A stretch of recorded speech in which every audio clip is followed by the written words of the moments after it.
The empire of the Mughals had passed from the great Emperor Akbar to his son Jahangir.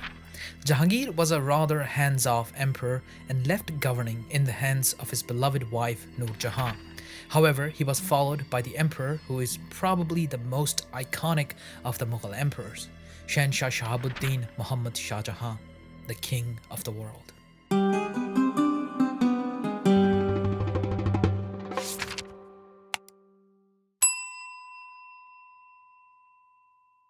This video is brought to you by, well, you guys. Thanks to my patrons for supporting the channel and making these videos possible.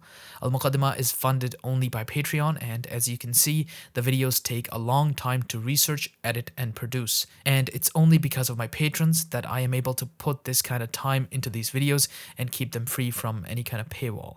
So if you want to pledge $1 or more to support the channel, you can head over to my Patreon.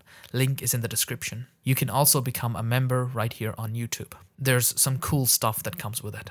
Back to the video.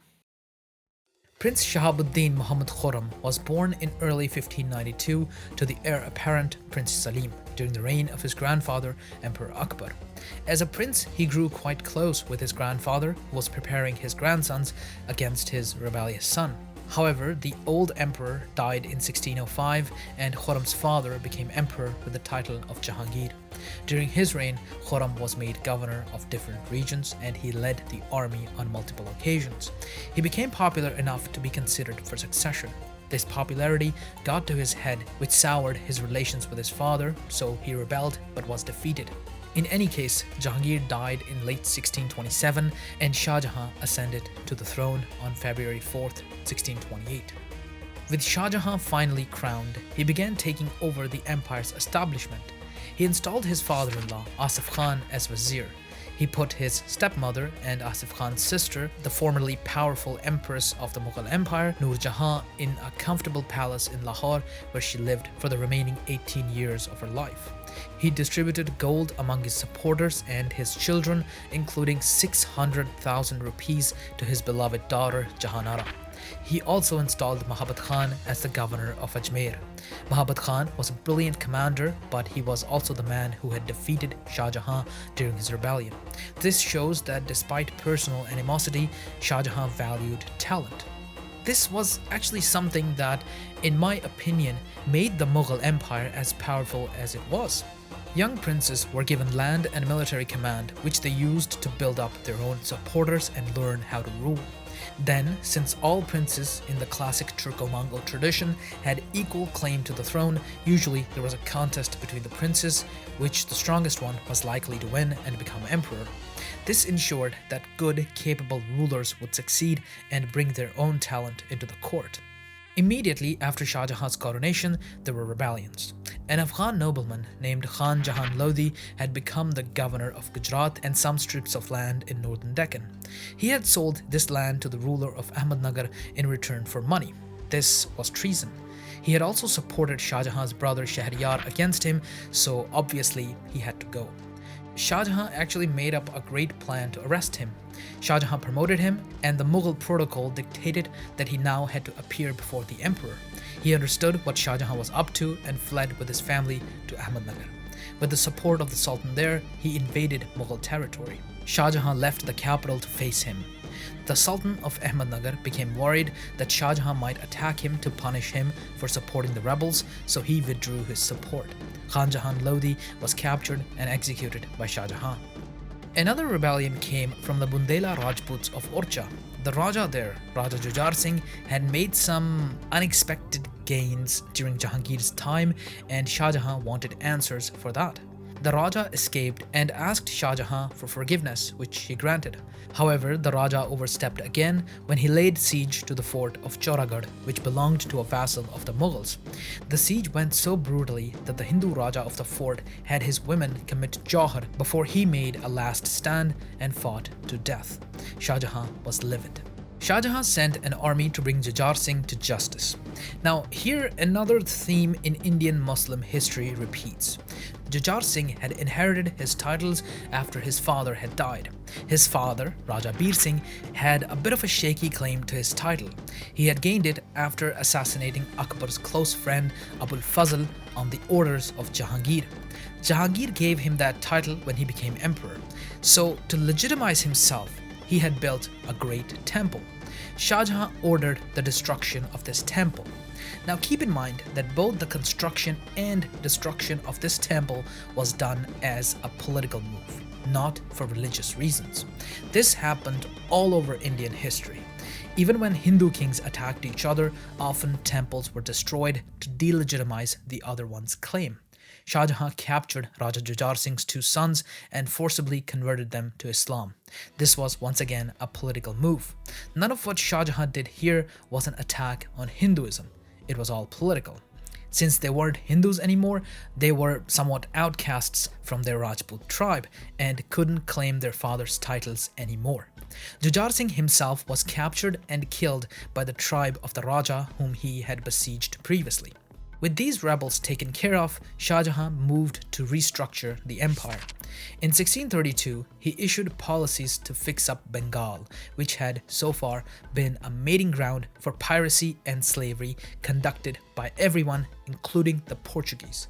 He also wanted to bring renegade tribes into Mughal fold. For this purpose, he established military garrisons all over the empire as the metaphorical stick, while installing tribal leaders as mansabdars was the metaphorical carrot. With these acts, Shah Jahan solidified the periphery of the empire and brought it under his control. Truly, the Mughal Empire was hitting its peak. Shah Jahan is often imagined as the most Mughal of the Mughal emperors. What I mean by that is that all the things that we imagine when we hear the term Mughal are usually associated with him. He was rich beyond anyone's wildest imaginations. His empire was safe and prosperous, so he did what everyone in his position usually does. He started creating the physical legacy of the empire. His father Jahangir had commissioned art and architectural projects, but Shah Jahan took it to new heights.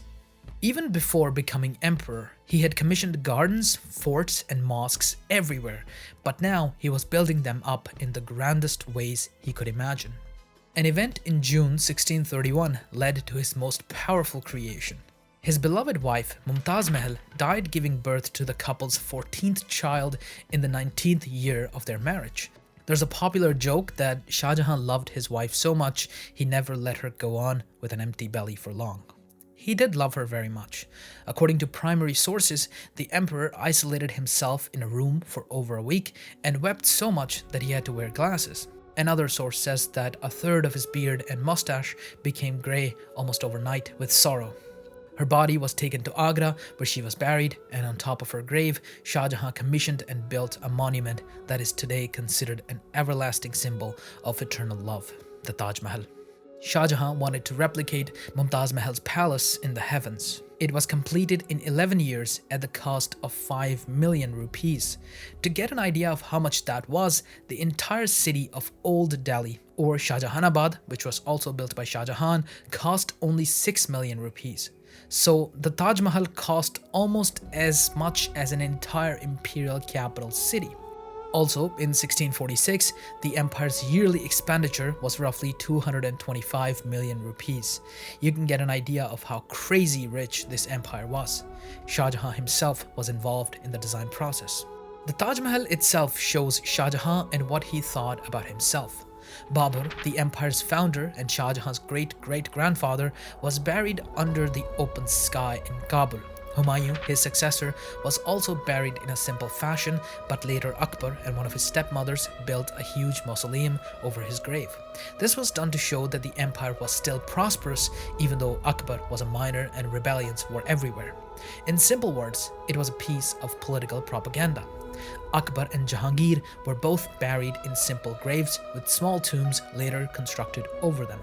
The Taj Mahal was a return to the style of Humayun's tomb, but much, much grander. Shah Jahan considered himself special. The initial military victories he had seen had made him unbelievably arrogant, even for a Mughal emperor. I mean, look at this portrait. Angels are literally bringing him a crown and jewels and stuff. He called himself Sahibe Qirani Thani, which means the second lord of the conjunction, which is like the coolest imperial title ever. The conjunction refers to the period of conjunction of Saturn and Jupiter, which is an event considered very blessed in Persian astrology. People born at this time exhibit extraordinary abilities. The first lord of the conjunction, if you're wondering, was Shah Jahan's ancestor Timur Dalem, though Timur never called himself that. This wasn't the only way Shah Jahan wanted to relate to Timur. He also sent an invasion force into Central Asia in 1646 to confront the oldest rivals of the Mughals, the Uzbeks, and to conquer the land which was once ruled by his ancestor Timur. Shah Jahan remodeled the forts at Agra and Lahore, which had been built by Akbar. He made them to fit his idea of the monarch. For instance, since Akbar, the emperors had held audience while being seated at an elevated balcony of sorts called Charoka, literally being above their court ministers and vassals. Shah Jahan increased the height of the Charoka and built columns in the court to distinguish the various ranks of the vassals. In Agra, he went so far as to literally orient the Charoka according to the mosque at the court, so that his Charoka actually stood between the praying area and the Kaaba at Mecca, which the Muslims are supposed to face while praying. Multiple contemporary sources call him the Qibla of his subject. Qibla is where you face while praying. Although he wasn't satisfied with just tombs and forts, Shah Jahan planned and built an entire city to his desire.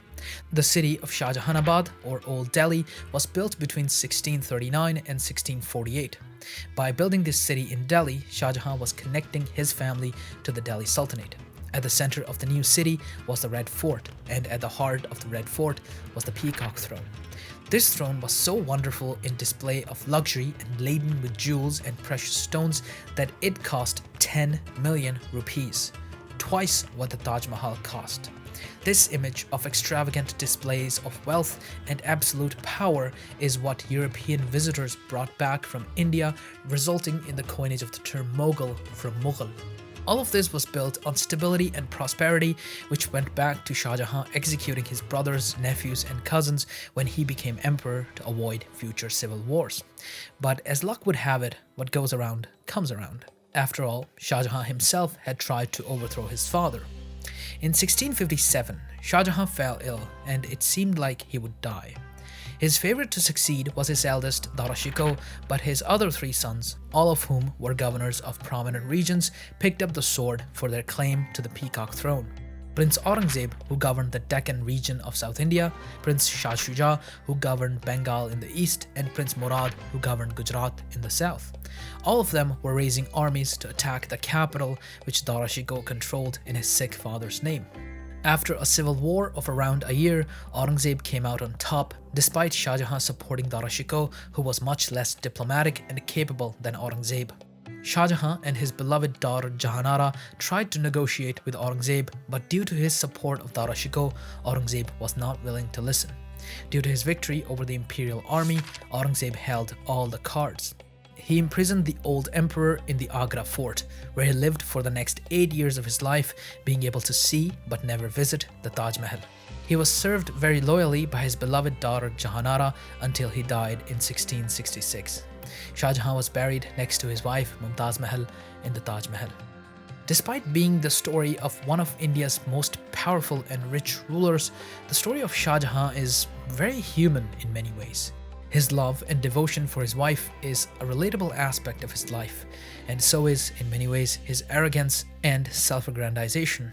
It's teaching that such a powerful king, who considered himself so special and above everyone else, was so humbled by his own son and turned into first an emperor without an empire, and then a mere prisoner. See you next time. Don't forget to subscribe and press the bell icon. On the screen right now, you can see the names and the tiers of the patrons. You can join them by pledging $1 or more to support the channel. Thank you for watching.